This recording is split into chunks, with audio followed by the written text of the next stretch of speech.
One man said that fear is pain arising from the anticipation of evil. Therefore, do the thing you fear to do and keep on doing it. That is the quickest and surest way ever yet discovered to conquer fear. Despite being physically challenged, he has refused to give up. He can write with a neat handwriting better than normal people. He made his own music instrument made of wood, and that is what he uses, playing and singing on streets so as to earn a living. Today, we're in Kampala, the capital of Uganda. We meet this man who tells us more of his life. So, by name, I'm called Alfred. I'm now in 38 years.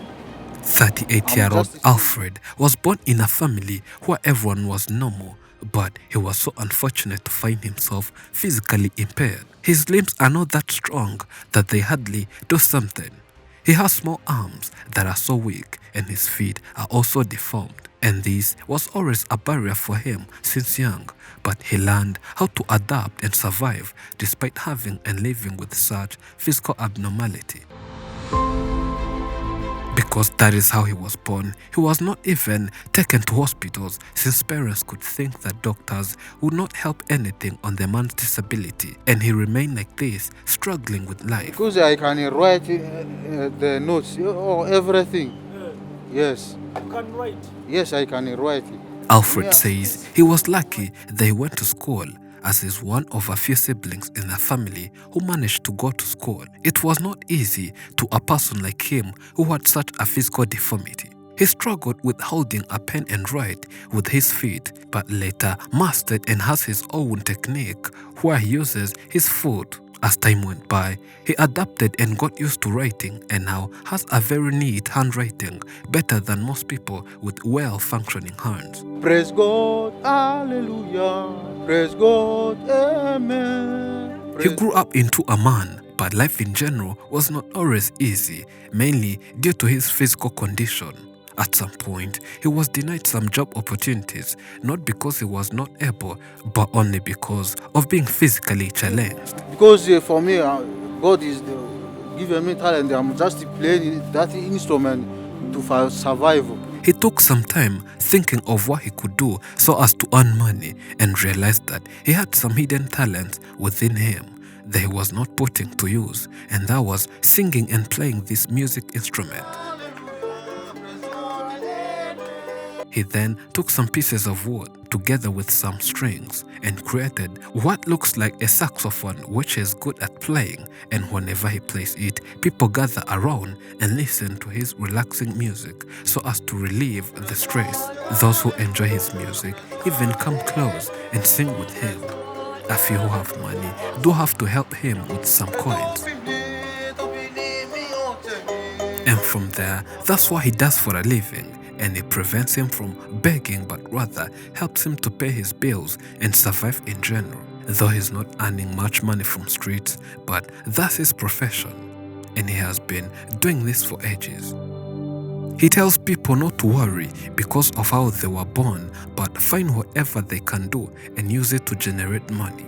He believes that if you start working, God slowly blesses the works of your hands. He says that many people always overlooked and underestimated him, that it was difficult for him to find girls or women who would be proud of him. They often told him that he will not find a perfect partner and will likely remain single. He says maybe if he had some possessions and money, many girls would have come to him, but that would have not been true love. I'm now married. But thank God, he finally met a woman after waiting for so long who was willing to be his partner.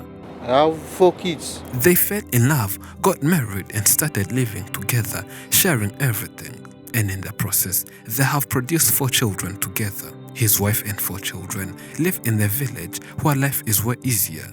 And he came here in Kampala looking for a better life. When he gets money, he sends it back to the family and visits them once in 3 months to see if they're doing well. He has to wake up daily, come here, sit on a mat, then start singing and playing his music instrument that is like a guitar. but trust me, he's very talented. I love Jesus. And this is his day-to-day activity that feeds him and his family, pays all his bills and provides school fees for his children. But sometimes he doesn't always answer money. And if it goes that way, he has to go again the next day. He believes that no matter what we go through, we should not lose hope. If today isn't good, maybe tomorrow will be better, he adds. I'm called True Agnes. This is Agnes. She's the niece to Alfred. Actually, I know Alfred when I was young because we were born in the land of Alfred. So from there, I know Alfred. She grew up seeing this man since young, as they were born in the same neighborhood, and in a way that she never thought, they all found themselves here in the city of Kampala.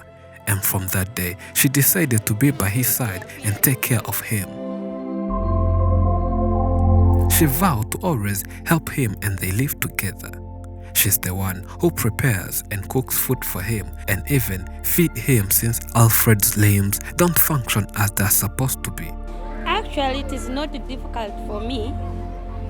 Alfred can do anything by himself, brushing teeth, bathing. Agnes adds that living with Alfred is a blessing, as he always encourages her when things are not going as planned. He brings some positive vibes, playing with her children, and she adds that no one can really hate this man if you know him very well. Neighbors, when they are passing, they look at him. Others fear, but like actual children, they are fearing him. She says a lot of people feared him, mainly young kids, but for neighbors who have been seeing him around, Naga choose to sing him and now care with him. They no longer take time staring at him except the new people, all because he was born different, but Alfred has no problem with that. Me, I'm called Anguzu John. John is a motorcyclist in Kampala, also known as Boda Boda here in Uganda. He's not related to Alfred, but has been seeing and working with him for several times. He carries him from home to town in the morning and also bring him back home in the evening. Because Alfred is just a funny guy, whereby very many people know Alfred. He says many people like Alfred because he's a good guy with a good attitude, and at the same time, he's a funny man. He even jokes that since Alfred is a funny guy and girls or women like such people, he's worried that they might end up taking him. Despite living a difficult life, they're grateful and happy for each other. A story by Jansi Shamamba. Thank you for watching. I'm Elijah and this is Afrimax English. Remember to subscribe.